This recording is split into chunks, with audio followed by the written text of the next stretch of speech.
Morning student, आज हम पढ़ेंगे साइंस कक्षा 9वीं का पहला पार्ट जिसका नाम है हमारे आसपास के पदार्थ। जिसका नाम क्या है? हमारे आसपास के पदार्थ। आसपास के, आप अपने आसपास बहुत सारे पदार्थों को देखे होंगे, ठीक है। कोई भी पदार्थ जो होता है वो कैसे मिलकर बना होता है? छोटे छोटे कणों से मिलकर बना होता है। कैसे मिलकर बना होता है? छोटे छोटे कणों से मिलकर बना होता है। और आपने बहुत सारे पदार्थ देखे हैं। कोई भी पदार्थ में क्या होगा?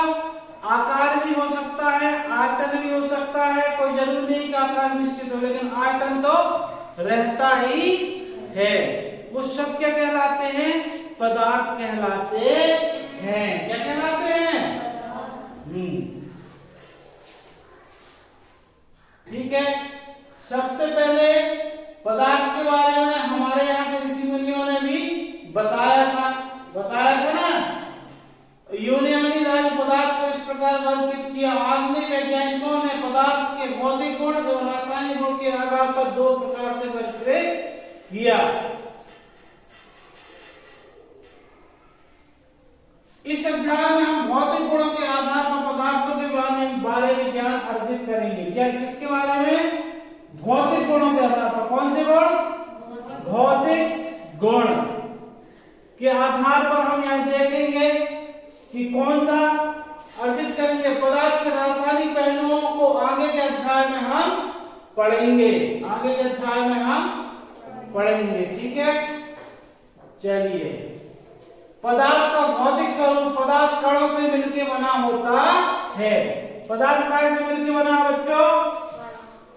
कणों से मिलकर बना। किससे मिलकर बना है? कणों से मिलकर क्या बने होते हैं? पदार्थ बने होते हैं। पदार्थ कणों से मिलकर बना होता है। कोई भी पदार्थ ले लो आप, उसमें बारीक बारीक इस प्रकार से कण होते हैं और ये कण बहुत पास पास होते हैं, किसी में थोड़ी दूर दूर होंगे। इस प्रकार एक कण होते हैं, छोटे छोटे कण होते हैं। जब छोटे छोटे कण मिलकर क्या बनाते हैं? एक बहुत बड़ा एक पदार्थ बनाते हैं। जैसे मेरे हाथ में क्या है? क्या है? चौक है। क्या है? चौक है। यह चौक भी देखो बारीक बारीक कणों से मिलकर बनी है ना। इस चौक को यदि मैं मसलता हूं तो देखिए छोटे छोटे कण प्राप्त होते हैं कि नहीं होते? मेरे हाथ में देखिए प्राप्त हो रहा है ना। ये छोटे छोटे कण प्राप्त, इन कणों से मिलकर क्या बन गई? इतनी बड़ी एक चौक का निर्माण हो गया। यह भी एक पदार्थ है। इससे सिद्ध होता है कि पदार्थ किससे बने होते हैं? छोटे छोटे कणों से बने होते हैं। बहुत समय तक दो विचारधाराएं पदार्थ के बारे में प्रचलित थी।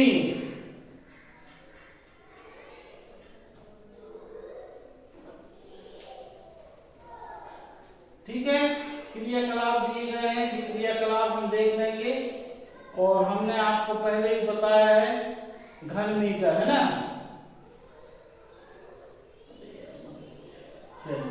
ये तो मैं पढ़ा चुका हूं ना। ठीक है। पदार्थ के कण बहुत छोटे छोटे होते हैं और इतने छोटे कि हम कल्पना भी नहीं कर सकते हैं। सही बात है। अब वायु है, यहाँ पर क्या है? वायु है। अब वायु में भी तो कण है ना। कण है ना, वो भी एक पदार्थ है, ये वायु भी। लेकिन उसके कण क्या हमारी आंखों से दिखाई दे रहे हैं? नहीं देख रहे हैं। इतने छोटे होते हैं कि हम उसकी कल्पना भी नहीं कर सकते हैं।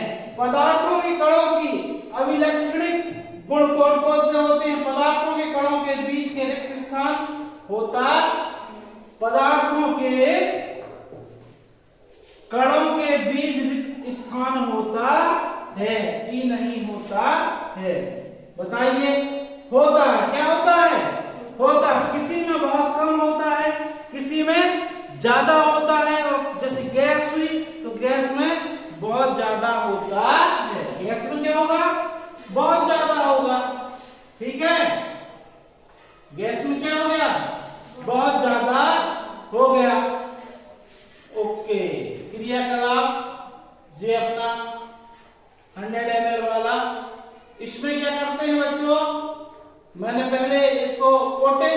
परमैंगनेट। क्या है ये? Potassium permanganate. पोटेशियम परमैंगनेट को एक परखनली में घोल लेते हैं और 100 ml, इसमें 100 ml यह बीकर है, देखिए 100 ml का बीकर है। इसमें क्या है? पोटेशियम परमैंगनेट घुली हुई है, इसको इसमें डालते हैं। फिर इससे सबसे पहले हम क्या करते हैं, एक 10 ml की परखनली में लेकर फिर दूसरे वाले बीकर में डाल देते हैं, फिर इस तीसरे वाले बीकर में डाल देते हैं, चौथे वाले में डाल देते हैं। आप देखेंगे कि इसका कलर कैसा है? डार्क है, इसका इससे कम है, कम है ना, इसका इससे भी कम है और इसका इससे भी कम है। इसका मतलब क्या हुआ? इसका मतलब यह हुआ कि कम तो है, लेकिन मतलब कि अब देखिए 100 ml 10 ml पोटेशियम परमैंगनेट जा रहा है, ऐसा पिंक चला रहा है, फिर इसके बाद थोड़ा कम आता है, फिर थोड़ा कम और कम आ रहा है। फिर भी हम कह सकते हैं कि इसमें भी कलर आ रहा है कि नहीं आ रहा है? लास्ट वाले बीकर में आ रहा है ना, आ रहा है। तो यह कह सकते हैं कि इसमें कणों की मात्रा बहुत अधिक होती है। कणों की मात्रा कैसी होती है? बहुत अधिक होती है। बोल सकते हो ना, किसी भी पदार्थ में कणों की मात्रा क्या होती है? बहुत अधिक होती है। तो इससे निष्कर्ष निकाल सकते हैं कि पोटेशियम परमैंगनेट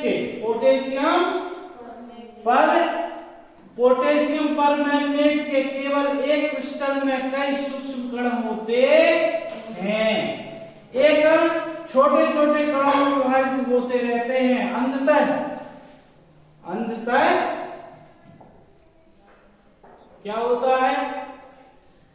छोटे छोटे कणों में विभाजित होते रहते, अंततः एक स्थिति में एक कण और छोटे भागों में विभाजित नहीं किए जा सकते। पोटेशियम परमैंगनेट की जगह 2 ml डेटॉल से भी यह क्रियाकलाप कर सकते हैं।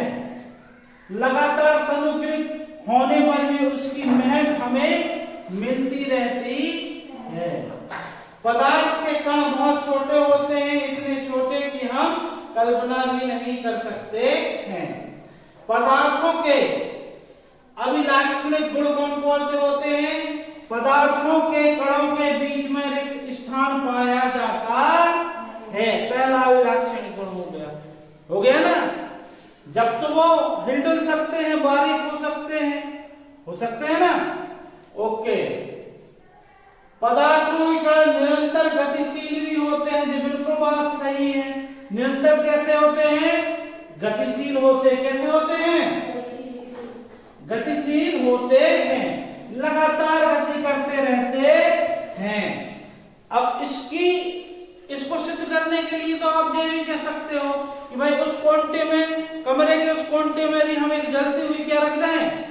अगरबत्ती, और यहाँ खड़े हो जाते तो उसकी खुशबू हमारे तक आने लगती है ना। यदि गतिशील नहीं होते तो वो खुशबू कहाँ से आती हमारे पास तक? नहीं आ पाती ना। मतलब गतिशील है ना। यदि गतिशील कण नहीं होते तो पानी कैसे बहता? यदि कण गतिशील नहीं होते तो वायु कैसे चलती? ये भी एक बात है। दूसरी चीज, कोई भी पदार्थ आप देखते हैं, यदि उसको चोट लगती है तो वो फैल जाता है मतलब कणों में गतिशील तो पाई जाती है, सीधी बात है। ओके, ये आपका रिवीजन है। क्या है? रिवीजन। इसलिए मैं थोड़ा शॉर्ट में आपको रिवीजन करा रहा हूं, ठीक है। अगला देखते हैं। पदार्थों के कण एक दूसरे को आकर्षित करते हैं। करते हैं कि नहीं करते हैं? बताइए। करते हैं भाई, आकर्षित करते हैं ना। जब तक ये पेन जैसा है, ये बुक जैसी है, ये बुक जैसी है, ये डस्टर जैसे है, वो चाक के डिब्बे जैसा होता है, ठीक है। करते हैं कि नहीं करते हैं? बताइए। आकर्षित करते हैं। जब तो किसी चीज का एक दूसरे से इंटरलॉक होते हैं, मतलब आकर्षण के कारण एक निश्चित आकार ले लेते हैं।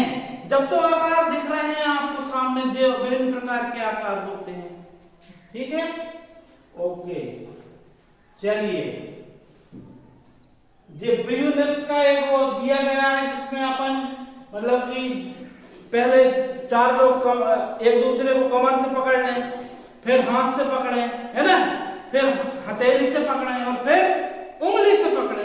अब सबसे कम ताकत अलग करने में किसमें लगेगी? उंगली वाले को। जो कमर से पकड़ा होगा मतलब वे पास है, तो वो ज्यादा ठोस होगा, ज्यादा मजबूत होगा। ठीक है, ओके।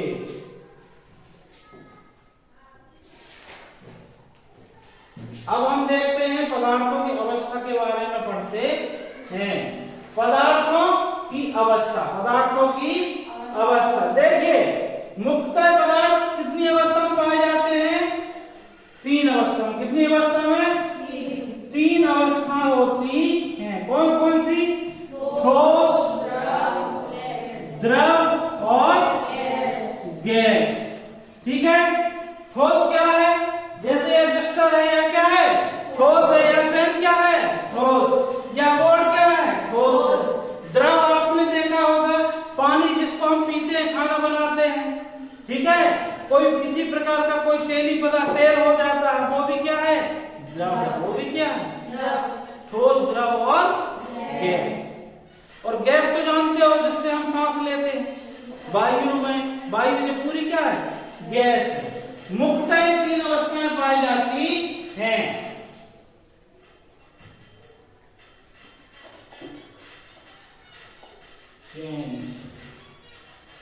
ठोस अवस्था क्या है? ठोस अवस्था।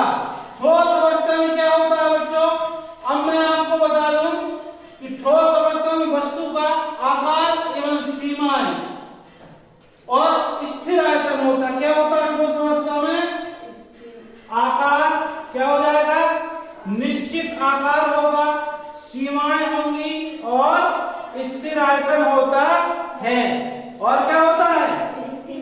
स्थिर आयतन होता है। होता है ना? स्थिर आयतन होता है।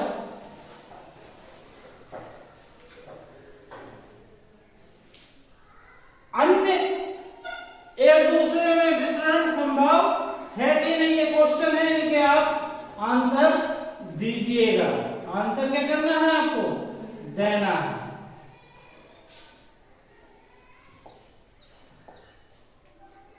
चलिए, उपरोक्त सभी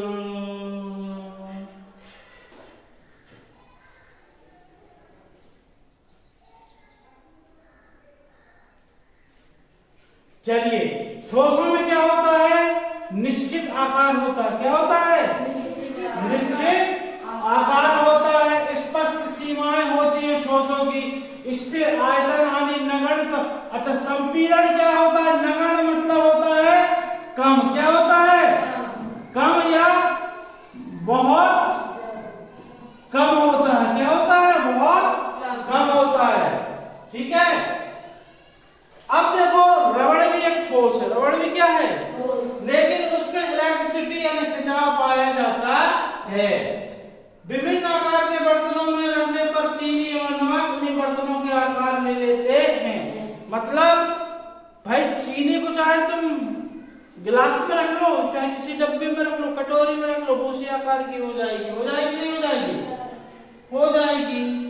हो जाएगी ना? ओके जी, अगला देखते हैं। ये रिवीजन है, मैंने ये सब पढ़ा चुका हूं आपको। क्या किया हूं? पढ़ा चुका हूं। द्रव अवस्था, ठीक है। द्रव कौन कौन से होते हैं? जैसे जल, खाना पकाने का तेल, दूध, जूस और शीतल पेय, ये सब क्या है? द्रव है। क्या है? द्रव है। ये सब द्रव है ना? अब द्रवों का आयतन, द्रवों का क्या निश्चित होता है? आयतन। आयतन तो निश्चित होता है, लेकिन आकार, आकार कैसा होगा? निश्चित नहीं होता। आकार निश्चित नहीं होता। क्यों नहीं होता है आकार निश्चित? क्योंकि एक द्रव को तुम बाटल में भर लो तो बाटल के आकार का हो जाए, कढ़ाई ये रहता है ना, पानी को गिलास में पियो या बॉटल में पियो उसी आकार का हो जाता है, हो जाता है ना। अब पानी को तुम बड़ी बड़ी टंकी में भर दोगे तो उसी आकार का हो जाएगा, छोटी वाली बाल्टी में भर लोगे तो उसी आकार का हो जाएगा। तो आकार निश्चित नहीं है, लेकिन क्या निश्चित है? आयतन। क्या निश्चित है? आयतन निश्चित होता है। चलिए हम थोड़ा आगे चलते हैं। यही बातें लिखी गई हैं जो मैं आपको बता रहा हूं, और ये क्या हमारी गैसीय अवस्था। क्या है? गैसीय अवस्था। बहुत सारे गुब्बारे में हवा भर सकते हो आप। गैसीय अवस्था जिससे हम मतलब वो अवस्था जब कण क्या होते हैं, किसी पदार्थ के कण बहुत दूर दूर होते हैं, दूर दूर होते हैं ना। अच्छा, इन गैसीय अवस्थाओं का हमारे जिसमें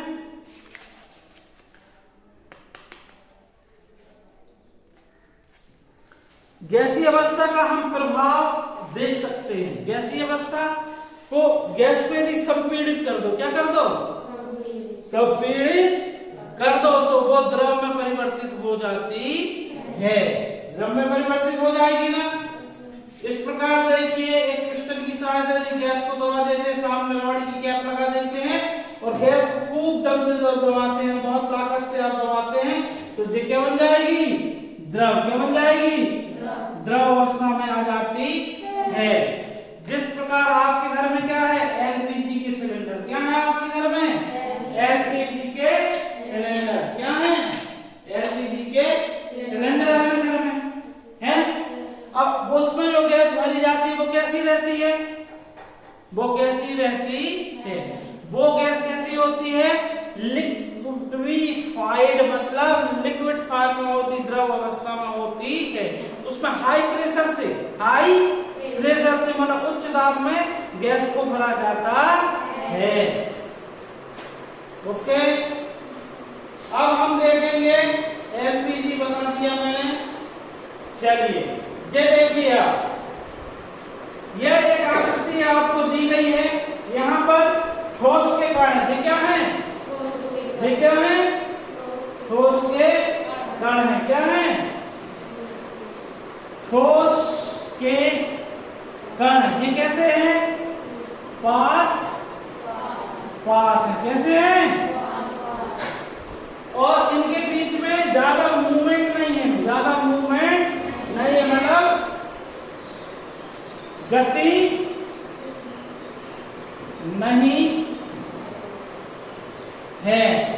नहीं है ना, गति नहीं है। गति मैंने सही लगा, गलत लिखा? हाँ, गति नहीं है। ये क्या है? द्रव। क्या है? द्रव अवस्था। पानी, इसके कण क्या होते हैं?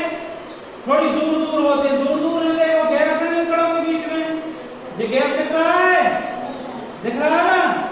इसी के कारण ये क्या कर लेते हैं?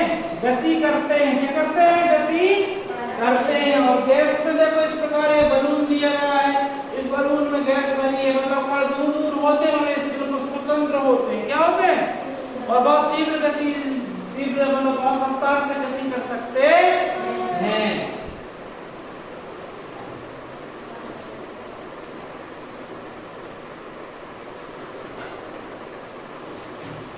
क्या पदार्थ अपनी अवस्था को बदल सकता है? क्या पदार्थ अपनी अवस्था को बदल सकता है?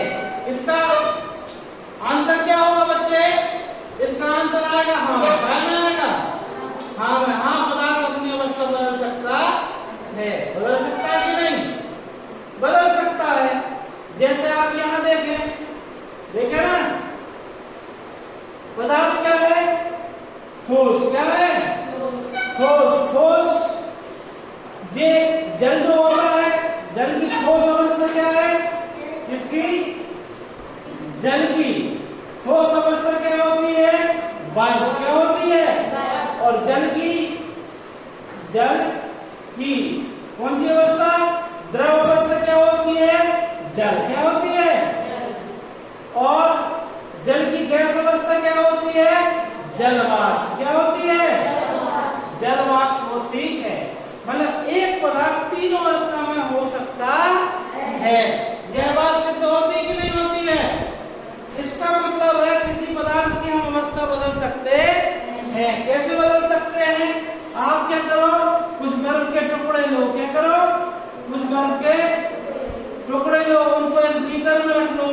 और बीकर के नीचे क्या करो, एक स्टैंड रख दो और नीचे से क्या करो, एक मोमबत्ती को जला दो, एक मोमबत्ती को जला दो। जब टेम्परेचर बढ़ेगा, क्या बढ़ेगा, टेम्परेचर बढ़ेगा तो यह बर्फ क्या हो जाएगी, धीरे धीरे क्या हो जाएगी, बर्फ क्या ठोस थी तो अब क्या हो गई, द्रव, क्या हो गई, द्रव हो जाएगी ना, बर्फ द्रव हो जाएगी। आप इसको और गर्म करोगे तो यहाँ से क्या निकलने लगेगी, हाँ, मतलब यह कौन सी अवस्था में हो जाएगा, गैसीय, कौन सी, गैसीय अवस्था, कौन सी अवस्था हो जाएगी, गैसीय अवस्था में जल आ जाएगा। मतलब टेम्परेचर से, किससे, टेम्परेचर यानी तापमान की सहायता से, तापमान का इस्तेमाल करते हुए, तापमान का इस्तेमाल करते हुए हम क्या कर सकते हैं, तापमान का इस्तेमाल करते हुए क्या कर सकते हैं, किसी पदार्थ की अवस्था परिवर्तन कर सकते हैं। ये मैंने आपको बता दिया, ठीक है, परिवर्तन किया जा सकता है। इसी प्रकार अब ये पूरा सेटअप, जल बीकर, थर्मामीटर, ये देखो बर्फ लगी है ना, बर्फ बर्नर से दिए तो द्रव अवस्था में बदल जाएगी, देखो द्रव हो गया, द्रव अवस्था में, और जब इसको और गर्म करेंगे तो भाप में बन जाएगी, यानी जल भाप बन जाएगी, यानी वो गैस अवस्था में परिवर्तित हो जाती। ठीक है बच्चों, अब हमने अभी एक चीज बहुत अच्छी पढ़ी, जो महत्वपूर्ण चीज है आपके लिए। इसमें क्या पढ़ना है हमको, आप देखेंगे कि जब हम ठोस को गर्म करते हैं, क्या करते हैं, यानी तापमान देते हैं, तो ठोस काय में बदल जाता है, द्रव में, क्या में बदल जाता है, द्रव में। यह क्या कहलाता है, यह कहलाता है क्या हमारा, बताइए क्या कहलाता है, गलनांक, क्या कहलाएगा, तो गलनांक क्या होता है, गलनांक क्या होता है, तापमान पर ठोस पिघलकर द्रव बन जाता है, वह इसका गलनांक कहलाता है। या वह ताप, ऐसा बोल सकते हैं, या वह ताप जिस ताप पर ठोस पिघल के, जिस ताप पर ठोस पिघल के द्रव बन जाता है, गलनांक कहलाता है। क्या कहलाएगा, गलनांक कहलाता है। ठीक है, देखिए गलने की प्रक्रिया, गलनांक की, बर्फ का गलनांक कितना होता है, गलनांक है 273.16 केल्विन होता है। गलने की प्रक्रिया यानी ठोस से द्रव अवस्था में परिवर्तन होने को संगलन क्या कहेंगे,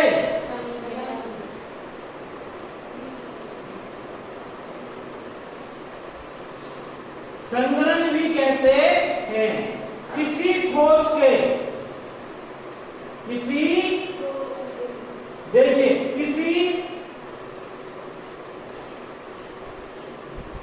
किसी ठोस के गलने की प्रक्रिया में तापमान समान रहता है, ऐसे में ऊष्मा ऊर्जा कहाँ जाती है।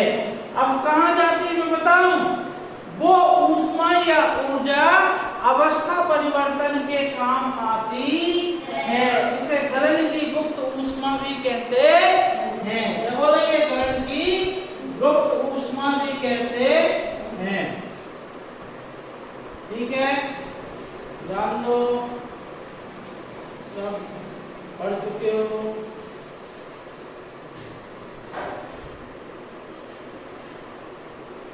देखिए जब भी द्रव आपको गल गया, बर्फ गल गई ना, वो क्या बन जाएगा, द्रव क्या बन जाएगा, द्रव बन गया। द्रव के सभी कणों को इनकी ऊर्जा मिल जाती है कि वे वाष्प में बदल जाते हैं। जब द्रव बन गया उसके बाद भी हम यदि उसको ऊष्मा देते रहते हैं तो द्रव के जितने कण हैं सबको क्या मिलेगी? ऊष्मा। क्या मिलेगी? ऊष्मा। और उस ऊष्मा के कारण या ऊर्जा के कारण क्या होगा? वो वाष्प में, किसमें बदलेंगे? वाष्प में बदल जाते हैं। जल के लिए यह तापमान क्या है? 373 केल्विन। कितना है? 373 केल्विन। क्या है? 373 केल्विन। क्या आप वाष्पीकरण की गुप्त ऊष्मा को परिभाषित कर सकते हैं?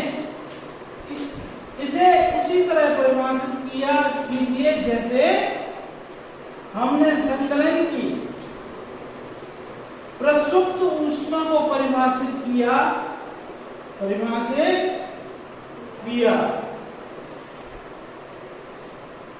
है। 373 केल्विन और 100 सेंटीग्रेड तापमान पर भाप अर्थात वाष्प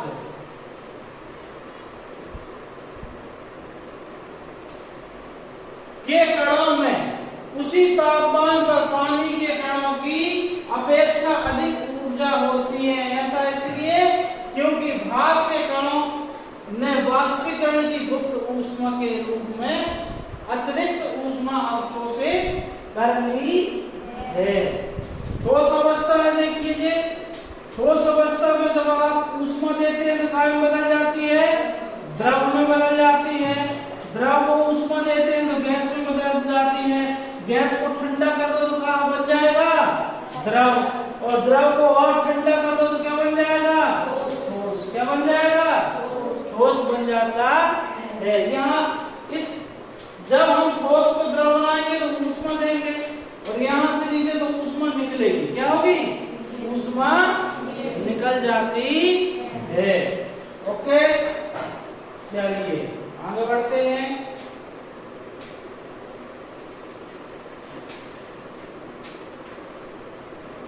ये देखिए यहाँ पर क्या है? Ammonium chloride. क्या है? अमोनियम क्लोराइड का ऊर्ध्वपातन। ऊर्ध्वपातन मतलब वह घटना होती है, हमने देखा कितनी अवस्थाएं? 3। क्या कितनी देखी? 3। कौन कौन सी? ठोस और द्रव एवं गैस। देखिए ना, लेकिन कुछ पदार्थ ऐसे होते हैं जो इस बीच की अवस्था में नहीं आते हैं, सीधे ठोस से कहां चले जाएंगे? गैस में। कहां चले जाएंगे? ठोस से सीधे गैस बन जाते हैं। जब कोई पदार्थ गर्म करने पर ठोस से सीधे गैस अवस्था में परिवर्तित हो जाता तो उसे क्या कहते हैं? यह घटना क्या कहलाती है? ऊर्ध्वपातन। क्या कहलाती है? ऊर्ध्वपातन कहलाती है। जब कोई पदार्थ ठोस से सीधे गैस बन जाए। क्या बन जाए? तो यह प्रक्रिया या यह घटना ऊर्ध्वपातन कहलाती है। क्या कहलाती है? उसका उदाहरण है अमोनियम क्लोराइड का ऊर्ध्वपातन। इसके अलावा आपके घर में आपने जलाए होंगे क्या? कपूर। कपूर जलाए हो? कपूर जलाते हैं तो पानी बनता है? नहीं, वो सीधे गैस बन जाता है ना। ओके, बहुत समझदार होती हूँ मतलब तुम लोग। ठीक है, ओके नहीं? दाब परिवर्तन का प्रभाव। दाब मैंने पहले ही बताया था कि यदि किसी गैस को दबाते हैं तो धीरे धीरे करके क्या हो जाएगी? द्रव अवस्था में बदल सकती है, यानी उसके कण बहुत पास पास आ जाते हैं। बहुत पास पास आ जाते हैं। ये आप कर सकते हो। दाब बढ़ाने और पदार्थों कणों के समीप लाया जा सकता है। दाब के बढ़ने और तापमान घटने से गैस द्रव अवस्था में बदल सकती है। ठीक है, दाब के बढ़ने तापमान के घटने पर गैस द्रव अवस्था में बदल सकती है। ठीक है, इसलिए आपने सुना होगा क्या? ठोस CO2। क्या है? ठोस CO2 यही होती है जो उच्च दाब और निम्न ताप की कार्बन डाइऑक्साइड गैस होती है जो द्रव अवस्था में बदल जाती है। इसके लिए आपने शादी में देखा होगा जो जयमाला जाते हैं, दुल्हन आती है तो वहां पर जो धुआं छोड़ता है ना मटकों से, है ना, वो जो ठोस कार्बन डाइऑक्साइड गैस रहती है उसको छोड़ देते हैं, तो वो उसका दाब कम हो जाता है। दाब कम होता है तो वो सीधे क्या होने लगती है, भाप में बदलने लगती, मतलब गैस अवस्था में परिवर्तित होने लगती है। चलिए अब हम पढ़ेंगे वाष्पीकरण। क्या पढ़ेंगे? वाष्पीकरण। इतना मैंने पहले भी आपको पढ़ा चुका था। आज का टॉपिक हमारा ये है, मैंने एक रिवीजन कराया है, ठीक है। देखिए वाष्पीकरण, वाष्पीकरण क्या होता है? वाष्पीकरण पदार्थ की अवस्था बदलने के लिए क्या सदैव ऊष्मा देना या दाब बदलना आवश्यक है? क्या आप अपने दैनिक जीवन में से आप ऐसे कोई उदाहरण दे सकते हैं जिससे बिना क्वथनांक पर पहुंचे हुए क्या कोई द्रव वाष्प अवस्था में बदल जाता है? बच्चों कपड़े कैसे धोते हैं? कैसे? पानी से। पानी से धोते हैं ना कपड़े, हम पानी से धोते हैं। तो बताओ जब हम कपड़े को सुखाते हैं तो पानी लगा रहता कपड़े में कि नहीं? गीले रहते हैं ना। तो बताओ बिना उबले क्या सूख रहा है? जब पानी हम कहते हैं कि 100 डिग्री सेंटीग्रेड में क्या उबलता है तो भाप बनती है। तो हमारे जो शर्ट है या पैंट है वो बिना 100 सेंटीग्रेड तापमान के जाए हमारे शर्ट का पानी कैसे उड़ जाता है या भाप बन जाता है? वो घटना इसलिए होती है क्योंकि वो घटना वाष्पीकरण है। क्या है?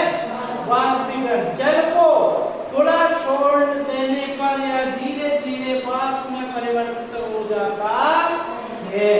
आई बात समझ में? नहीं तो तुम सोचो कि 100 सेंटीग्रेड टेम्परेचर होगा उसके बाद ही कपड़े सूखेंगे, ऐसा नहीं होता है। गीले कपड़े को उदाहरण मैंने बता दिया।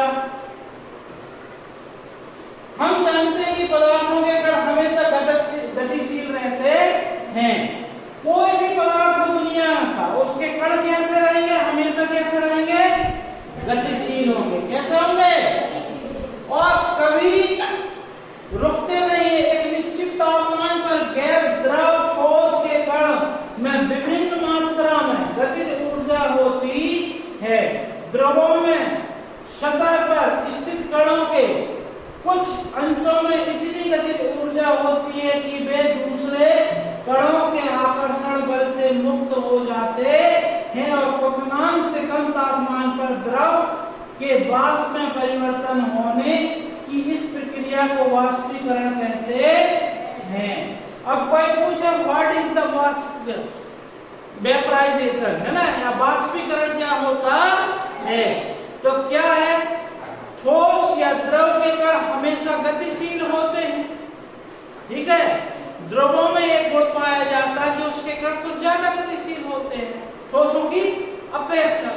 तो जो सतह के कण होते हैं उनमें गतिज ऊर्जा इतनी अधिक हो जाती है कभी कि वो क्या करते हैं,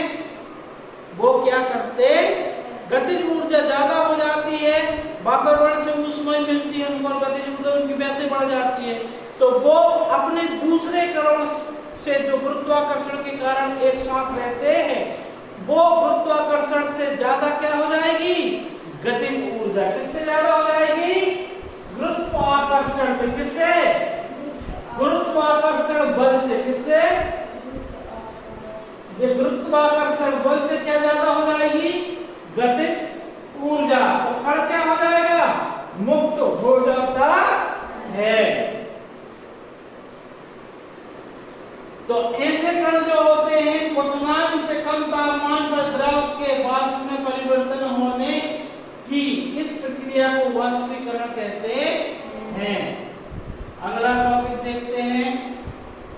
आई बात समझ कि नहीं आई? बताइए। वाष्पीकरण को प्रभावित करने वाले कारक, ठीक है।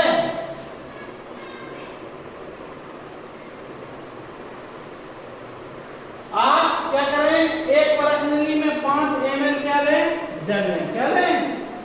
जल 5 ml जल ले लें और इसे खिड़की के पास पंखे के नीचे रख दें। खुली रखी चीनी मिट्टी की प्याली में 5 ml जल रखकर इसे खिड़की के पास या पंखे के नीचे रख दें। पहले परख नली में लेना है, किसमें लेना है? परख नली में क्या लेना है? जल लेना है। क्या लेना है? जल। फिर क्या लेना है? चीनी मिट्टी की प्याली में, प्याली जानते हो ना, इस प्रकार नहीं होती प्याली, चीनी मिट्टी की प्याली, इसमें पानी रख दो आप। इसमें क्या रख दो? पानी। फिर खुली चीनी मिट्टी की प्लेट, एक गोल प्लेट में रख दो। किसमें? ऐसी गोल प्लेट होती है ना बड़ी सी, इसमें पानी रख दो, उसमें पानी रख दो। ओके। कमरे के ताप को आप नोट कर लें और तो अपने थर्मामीटर से कमरे के ताप को क्या कर लें? नोट कर लें। यहाँ देखो थे क्या है? परख नली। क्या है? क्या है? परख नली में रखें सबसे पहले। किसमें? परख नली। ये क्या है? प्याली। क्या है? प्याली है ना, चीनी मिट्टी की प्याली है। और ये क्या है? चीनी मिट्टी की प्लेट है। क्या है? चीनी मिट्टी की प्याली के बाद क्या है? चीनी मिट्टी की खुली प्लेट है। ठीक है।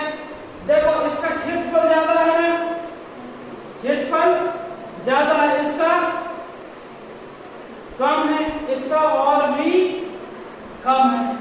अच्छा, दूसरी पंखे के नीचे जो रहेगी वहां, मान लो जो चीज पंखे के नीचे रहेगी वहां से वाष्पीकरण जल्दी होगा। एक तो क्षेत्रफल का भी प्रभाव पड़ता है, मतलब सतह का क्षेत्रफल।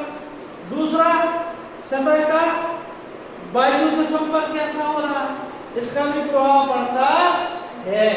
पड़ता है कि नहीं पड़ता? बताइए। पड़ेगा। और समय को आप नोट कर लें। वायु निम्नलिखित तथ्यों के बारे में आप अनुमान लगा सकते। तापमान का प्रभाव सतह और क्षेत्रफल। किसका? तापमान का। किसका? तापमान का। भाई गर्मी के दिनों में हम देख रहे जल्दी से पानी वाष्पीकरण हो जाता है ना। सतह का और क्षेत्र का और वायु की चाल का, वायु की चाल का। जहाँ हवा तीव्र चलेगी और अच्छी कोई चौड़ी जगह में रखा पानी जल्दी उड़ जाएगा, भाप बन जाता है ना, वाष्प बन जाता है।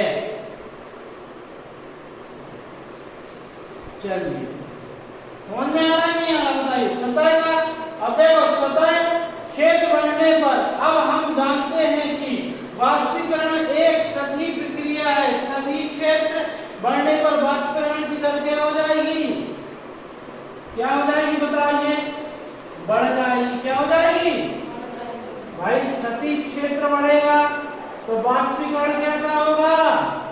कैसा होगा? बढ़ जाती है। अब इसका बड़ा एक अच्छा एग्जाम्पल है कि जब हमारे घर के हम लोग कपड़े सुखाते हैं तो निचोते हैं पहले, तो निचोते हैं तो वो छोटा सा हो जाता है, तो वैसे क्यों नहीं रख देते हैं रस्सी में ले जाकर? हम उसको फैलाते क्यों हैं? फैलाते इसलिए हैं जिससे क्या हो? सतही क्षेत्रफल क्या हो जाए? बढ़ जाए। क्या हो जाए? बढ़ जाए। आई बात समझ में? नहीं आई? आ गई ना? होशियार बच्चे हो यार। ठीक है। ताप में वृद्धि। दूसरा क्या है? ताप में वृद्धि से तापमान बढ़ने पर अत्यधिक कणों को पर्याप्त गतिज ऊर्जा मिल जाती है। तो ताप बढ़ने से क्या होगा? पर्याप्त क्या मिलेगी? गतिज ऊर्जा मिल जाती, जिससे क्या हो जाएगा? वाष्पीकरण तीव्र गति से होगा। आर्द्रता में कमी, मतलब जैसे अपन देखते हैं बरसात के दिनों में जो कपड़े होते हैं वो बहुत देर बाद सूखते हैं, क्योंकि अभी आर्द्रता क्या होती है? अधिक होती। कैसी होती है? लेकिन गर्मी के दिनों में देखो बहुत आसानी से कपड़े सूख जाते हैं, उस समय आर्द्रता कैसी होती है? बहुत कम होती है। आर्द्रता कैसी होती है? कम होती है ना। तो आर्द्रता में कमी, वायु में विद्यमान जलवाष्प की मात्रा आर्द्रता कहलाती है। कोई पूछ सकता आर्द्रता क्या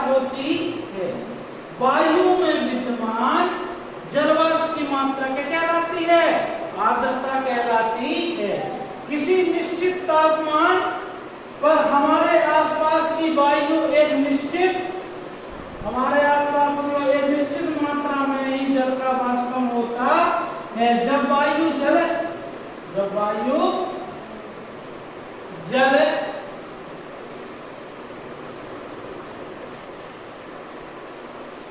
ठीक है, जब वायु में जल कणों की मात्रा पहले से ही अधिक होती है तो वाष्पीकरण की दर क्या हो जाएगी?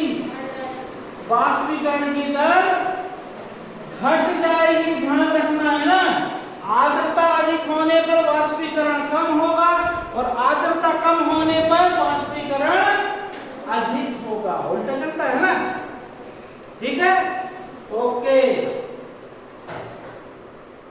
वायु की गति में वृद्धि, अब किसमें? वायु की गति में।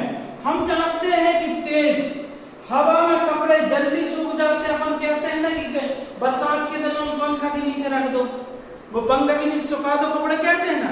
क्यों कहते हैं? कि जिसमें उनमें वायु टकराए, क्या करे? हाँ, तो वायु में कपड़े जल्दी सूख जाते हैं और वायु के तेज होने से जल वाष्प के कण वायु के साथ उड़ जाते हैं, जिससे आसपास के जल वाष्पन की मात्रा घट जाती है। यानी वाष्पीकरण के कारण शीतलन कैसे होता है? अगला टॉपिक रहेगा अपना, क्या रहेगा अगला टॉपिक? वाष्पीकरण के कारण शीतलन कैसे होता है। इसके लिए मैं आपको एक बड़ा सुंदर और अच्छा उदाहरण देता हूं, समझ रहे हैं? गर्मी के दिनों में सबके घर में एक चीज लाई जाती है जिसका आकार ऐसा होता है। कैसा होता है बताता हूँ, गर्मी बता दूंगा, है ना। चलिए, कैसा होगा?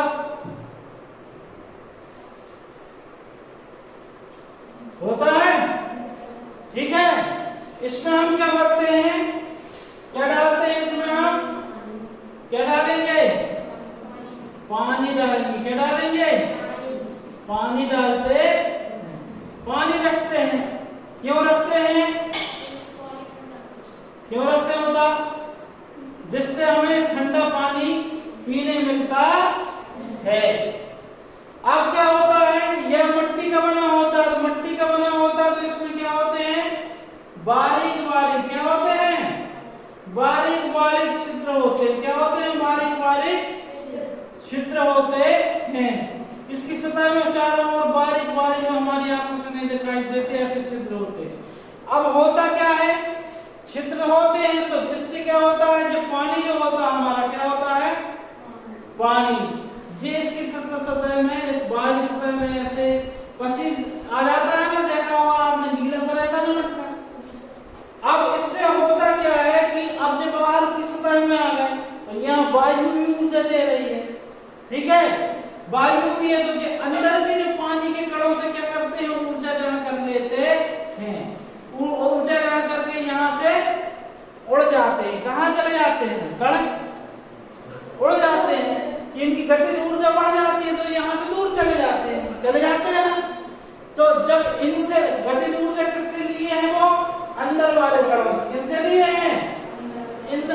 अंदर वाले कणों से क्या ले रहे हैं? ये ऊर्जा। क्या ले रहे हैं? ऊर्जा। क्या ले रहे हैं? ऊर्जा या ऊष्मा ले रहे हैं, ठीक है, ले रहे हैं।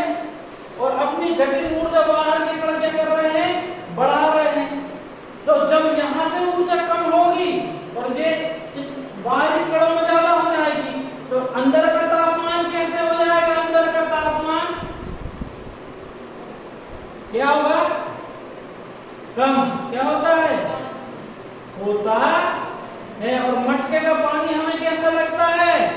ठंडा लगता है। और ये जो प्रक्रिया जो यहाँ से ऊर्जा लेके ये कण हवा में उड़ जाना, वायुमंडल में चले जाना, ये क्या कहलाता है? वाष्पीकरण कहलाता है। क्या कहलाता है? तो हम कह सकते हैं कि वाष्पीकरण के कारण शीतलन कैसे होता है। समझ गए आप लोग? और मैं यहाँ एक बार आपको और बता देता हूँ। खुले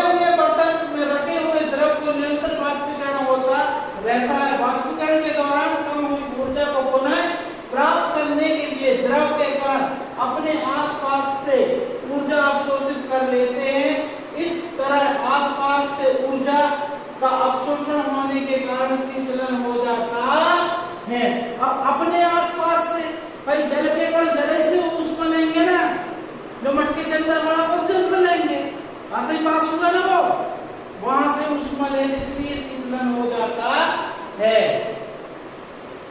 जब आप एसीटोन या नाखूनों की पालिश हटाने वाला द्रव, नाखूनों का पालिश किससे हटाते हो बच्चे?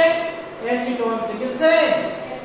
वो अपनी हथेली पर गिराते हैं तो क्या होता है, इसके कण अपनी हथेली या उसके आसपास से ऊर्जा प्राप्त कर लेते हैं और वाष्पीकृत हो जाते हैं, जिससे हथेली शीतलन या ठंडी महसूस होने लगती है।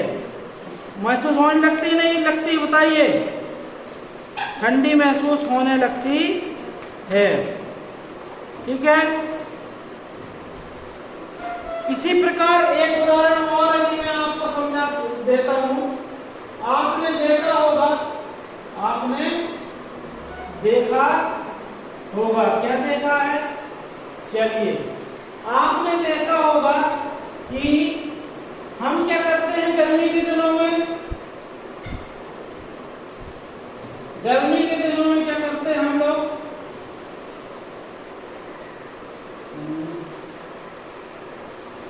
चलिए, एक गिलास लेते हैं। क्या लेते हैं?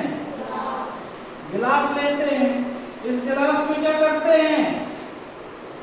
किसी भी के घर में गए या अपने घर में, हम क्या करते हैं? फ्रिज का पानी, किसका पानी? फ्रिज का पानी मंगाते हैं, या सामने वाला हमें पिलाता है, तो उस गिलास के चारों ओर आपने देखा होगा, यदि वो गिलास रखा रहे कुछ देर तक, हम तुरंत पानी ना पिए, तो आपने देखा होगा कि बाहर साइड में क्या हो जाता है, इस प्रकार की पानी की बूंदे से वो गीला होने लगता है। गीला होने लगता है ना? गीला होने लगता है ना? होने लगता है ना? अब ये बूंदे कहां से आती हैं? गिलास से तो पार होकर नहीं आ रही है। ये बूंदे क्या होती है? जब ये फ्रिज का पानी होता है तो इसका तापमान कैसा होता है? मान कम होता है।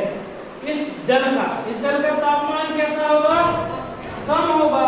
तो इसके चारों ओर जो वायु है, इसके चारों ओर क्या है? वायु या वाष्प है, जल वाष्प है, वो क्या हो जाती है? ठंडी हो जाती है। क्या हो जाती है? और ठंडी होने के कारण बूंदों के रूप में यहाँ पर इकट्ठी हो जाती है। हो जाती है नहीं हो जाती है? क्या घटना देखी है नहीं देखी आप लोगों ने? बताओ, देखी है ना? ओके।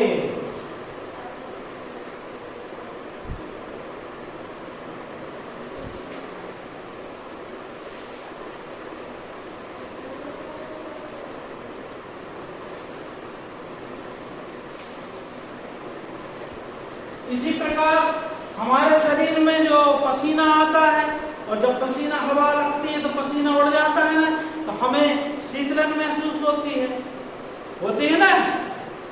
तो वो आजू बाजू के हमें ऐसा लगता बड़ा ठंडा हो गया, वो हमारी मतलब शरीर से भी ऊष्मा लेके, वातावरण से ऊष्मा लेके कुछ देर के लिए वाष्पीकरण के कारण हमें शीतलन महसूस होता है।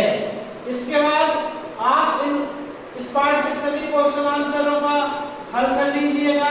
कुछ महत्वपूर्ण बिंदु यहाँ दिए गए हैं, इनको जरूर पढ़िएगा।